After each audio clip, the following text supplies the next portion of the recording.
I suppose both teams, Clonguish and Dromard, would have been favourites to come out on top of their groups. They did that, and as I said to you, I think earlier in the championship as well, when we got to the semi-final stages, I felt that the four best teams in the county were in the top four. As it turned out, I suppose Abilara, who had been favourites in the bookies anyway to win it out, just didn't perform on the day. Things went wrong for them on the day. I think they're not as bad as what the scoreline suggested against Dromard. Was it 4-11 to 8 points? They weren't that bad. They missed 2 or 3 goal chances, remember, as well. So I suppose Abilara probably will feel the unlucky team, but the most unluckiest team of all, of course, will be Ballymahan, who I suppose of the 4 teams, most of the experts would have thought were the 4th best team, but the way they played in that semi-final against Clonguish, well, you know, your heart had to go out to them in the last minute goal to beat them. But of course, from Clonguish's point of view, they'll point out to the fact that they had maybe 3 or 4 goal chances themselves before that, which they didn't take. Yeah. But certainly a hard way to lose a semi-final. But I do believe that the 2 best teams in the county, not only this year, but maybe the best teams in the last 10 years, judging on their titles won, 2 titles each. I think Clonguish have 3 Leader Cups, Dromard have 2 Leader Cups, about 3 Division 1 leagues each. Dromard would have a number of 4 under 21 titles. Clonguish have an under 21 title. Clonguish have a minor title as well this year. So overall, I think that the Dromard and Clonguish, it's fitting that they will bring the championship decade to a close. So the key areas then in this, we were talking earlier about high scoring forwards on both sides here, but either side will take a 1-point victory in a rotten game of football. Absolutely, it doesn't matter, I suppose, to Enda Mackin as the manager of the Dromard team or to the 2 Liams over the Clonguish team. They don't mind if it ends up 1 point to no score, and all the talk about good forward lines and high scoring games and everything is immaterial to the 2 teams. To the fans, it looks like a great final. It looks like it will be a high scoring final if the forwards perform on either side. The thing about games, of course, as we all know, is that teams sometimes don't perform to their capabilities when it comes to a given day, whether it be a final or not. Abilara being the case in point in the semi-final. So I suppose whichever team hits the form that they're capable of on Sunday, will be going home with the Sean Connolly Cup. That's what, in a nutshell, I suppose. But what happens if both teams hit form? We could really have some cracker of a game, because there are excellent forwards on both sides. You have 3 very experienced forwards on the Dromard team. Well, maybe Cian Mimna mightn't be that experienced, but remember, he won his first medal back in 2005 when he was still a minor, so I suppose there's a good bit of experience. He has 2 medals in his pocket, and he's broken onto the county senior team this year.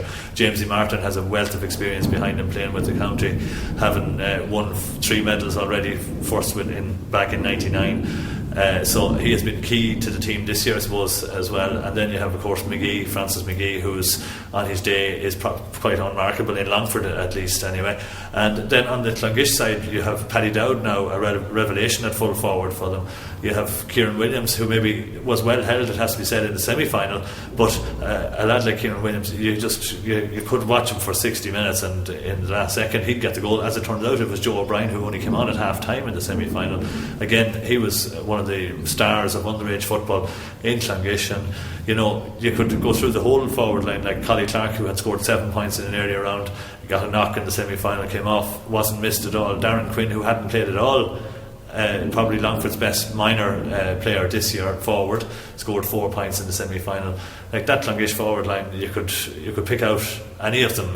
Kevin Burke started, was taken off. They call him the Gooch out there in Clonguish, and it's not just because of the red hair. He could pop up as well, and maybe after a quiet semi-final. But if either of these forward lines hit form, but then talk about you go back to the backs, and sure, Dromard, of course, have always prided themselves, I suppose, in having a very tight backline led by the man himself, I suppose, Cathal Conifrey. Who was outstanding in that semi-final. Well, absolutely. I suppose it was a throwback to olden days when himself and Niall Sheridan squared up back in 99, and it was a repeat performance again, and Cathal was really on top of his game. But again, Sheridan showed the skill levels that he possesses, and was maybe in another day could have had scored 2-2. He did get ball. Nobody's going to keep Niall Sheridan quiet for the full hour, and maybe Dromard were just lucky that Niall didn't hit the back of the net on a couple of occasions, and the result could have been in jeopardy anyway for a lot longer than it was. But Cathal had a magnificent game, as you say, And they have other players, the likes of Niall Vance and Eugene McNamara, who didn't start the last day. And you'd have to say, like, Niall Vance, one of the best junior backs on the Longford team, the Longford junior team this year, like, he must be very unlucky not to start, having played at full back in earlier rounds as well. So there's huge competition there in the Dromard backs for positions. You had Paul McGee, another tight player who was outstanding for their under 21 teams in the last couple of years and had broken onto the senior team. He didn't start. So that's 3 players not even starting the last day. Who knows what the lineup for the Dromard backs is going to be. And on the Clonguish side, you have the 2 Anthony's, Waters and Cochrane in the 2 corners, and 2 extremely tight marking backs. So they'll relish the opportunity of marking the likes of Francis McGee and Cian Mimna. And then, of course, you have Enda Williams then, who's absolutely playing the football of his life for both Longford and Clonguish at centre half back. And I'm sure that whichever of the Dromard trio, shall we say, that starts on the 40, Enda Williams will be, bring it on. So it's one that really, as I said earlier, whoever hits form, if either team plays the form and the other one doesn't, that's the only way that you could decide it. But if both teams hit form, we could have a real cracker of a county final. Alright, and finally, the health warning here is that you're a Dromard man. We're standing in Dromard right now when we're doing this. Who's going to win it? Well, I think Dromard will win by a point. Oh, shock.